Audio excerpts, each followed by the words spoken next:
তো আজকে সকালটা শুরু করলাম ফল দিয়ে। মাম্মামের পাপা কিন্তু দেখো সকাল সকাল আপেল আঙ্গুর এসব নিয়ে এসেছে। তো ভাবলাম সকালে অন্য কিছু না খেয়ে ফলটাই খাওয়া যাক। তো বলার মধ্যেই কাজ, বাটিতে দেখো আমি ধুয়ে নিয়ে এসেছি খাওয়ার জন্য। তো চটপট খাওয়া কমপ্লিট করে চলে গেলাম বাইরে। আর বাইরে কিন্তু আজকে ভীষণই রোদ উঠেছে। আর আমাদের বড়দি কিন্তু দেখো এখানে আমের আচার বানাচ্ছিল। মানে আমগুলো ভালো করে ধুয়ে কেটে নুন হলুদ দিয়ে রোদে শুকাবে, তারপরে কিন্তু আচার বানাবে। তো আমি কিন্তু ভিডিওর জন্য দুটো ক্লিপ নিয়ে নিলাম, তো তোমাদের সাথে শেয়ার করব বলে। আর এখনও দেখে কিন্তু আমার জিভেতে পুরো জল চলে আসছিল।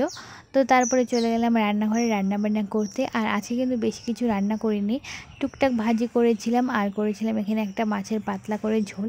তো ঝিঙে দিয়ে পাতলা ঝোলই ভাল লাগে বলো।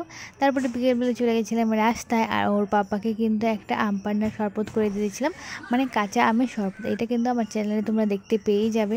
আর দেখো তারপরে বিকেলবেলা মাম্মাম খাচ্ছে স্ট্রবেরি, ওর পাপা দিয়েছে।